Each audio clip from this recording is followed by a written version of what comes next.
All right, guys. Welcome to Rant and Chill, a channel where I like to rant and I like to chill. We're going to be chilling. We're going to be talking about, diving into the fascinating world of Western pop music and how it has, at times, embraced the elements of hard rock and heavy metal. If you like this sort of thing, make sure you press the like button, share, and subscribe. I was intrigued by this idea. I was paying attention to Ears to the East podcasts. They had a video where they're talking about pop music and metal, and I was like, you know what? Let's look at this really. But let's look at some. They mentioned bands like Queen, which Queen wasn't even pop when they were started. They were more like I don't know, hard heavy metal, hard rock. Okay, they weren't even a pop metal band when they started. But Bon Jovi is a good example of a pop metal band, or even Def Leppard. But I mean, I guess you could say, well, wasn't Queen popular? And is that what makes pop pop? Is that what makes pop pop? What makes pop pop, right? Accessibility, right? How accessible is it in the time where it's out, right? Now looking at it, it's like, well, it's kind of pop now, right? Anyone would play it, right? But it's like, was it like it then? It's kind of different, right? Because you got to look at the pop music when Queen was around, and it's like, well, it's like 9-day comparison. It's very different, right? Different kind of music. So, but we're gonna look at this though. While pop music is often associated with catchy melodies and danceable rhythms, it is not uncommon for artists to infuse their songs with the raw power of rock and metal.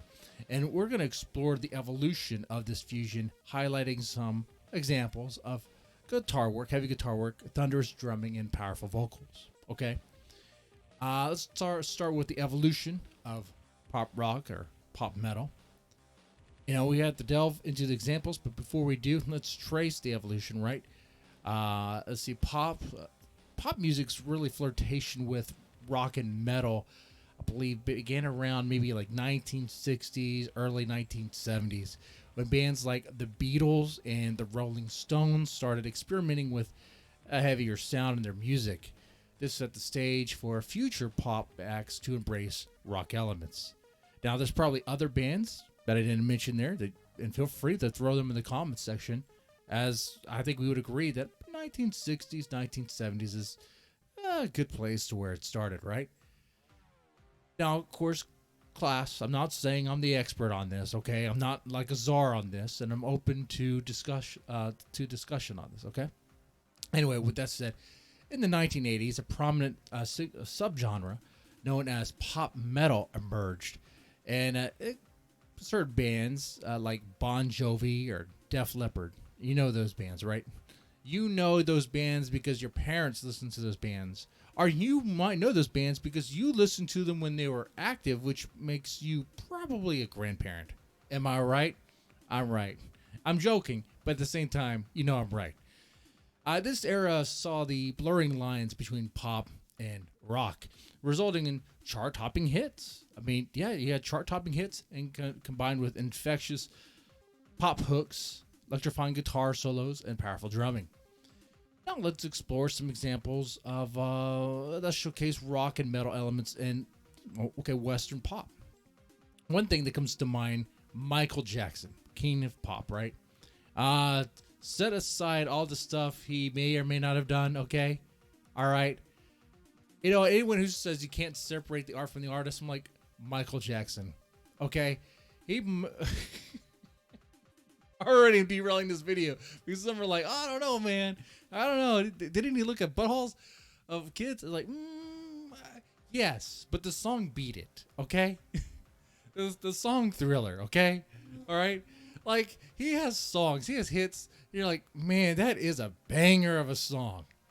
I don't know about what he did, but man, that is a good song. And I don't want to delete that from existence.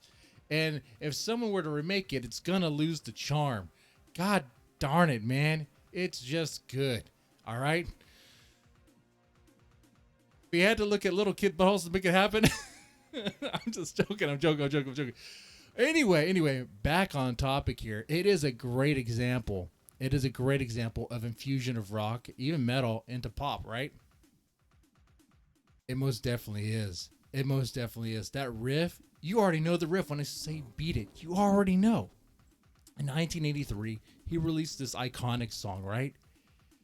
And while the track is an undeniable pop anthem, it even features a jaw-dropping solo by none other than Eddie Van Halen. The blistering guitar work and energetic drumming gives the track a rock edge that sets it apart from traditional pop songs. I think we can agree with that, right? Now check this out. You weren't expecting me to say this. What about Madonna? What about Madonna, Like a Prayer? That's right, guys. I did it. I mentioned Madonna. Madonna's Like a Prayer, 1989. Okay? It is a good example. That the song incorporates gospel-like vocal arrangements with a prominent rock guitar riff. Okay? And it gives it a distinct edge. And the interplay of these elements, I think, it results in a good example of a pop rock fusion, despite what you might think of Madonna and what it means about me having listened to Madonna and bringing it up as a reference. Guys, are you confident in your head? Are you confident in your manliness? Are you? What about Beyonce? Now, Beyonce, this is a good example. You want gritty vocals.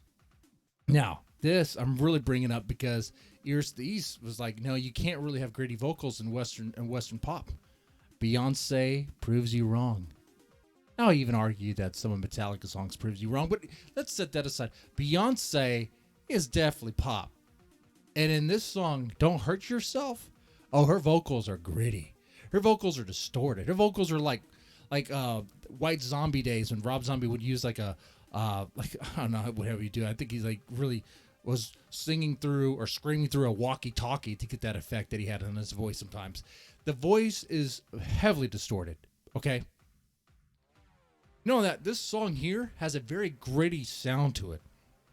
And we're moving on to the 21st century, okay? You gotta look at Beyonce's song.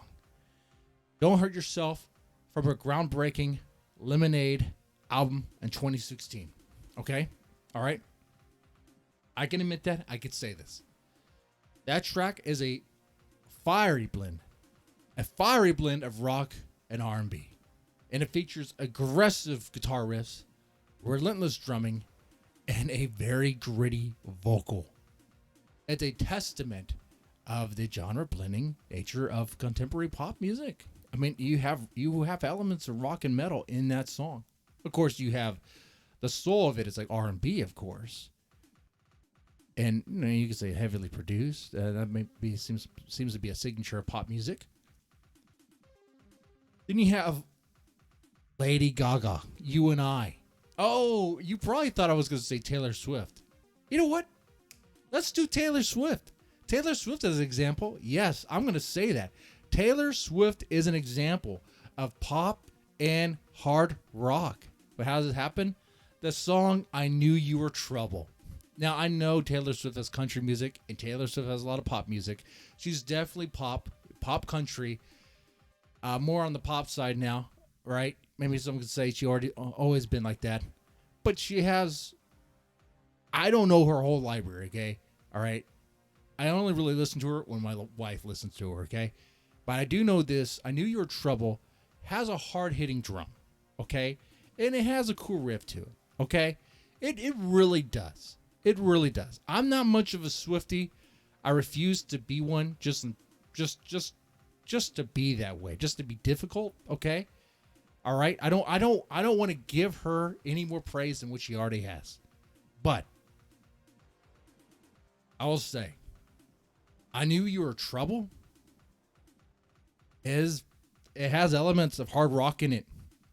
And most definitely, it definitely does. It does have a very heavy drum to it, doesn't it? It does. Electrifying guitar riffs, hard-hitting drums. It's following a hard rock playbook, isn't it? Yes, it is. Where else could we go? We could do Avril Lavigne. That's how you say her name, right? Skater Boy. Remember Skater Boy?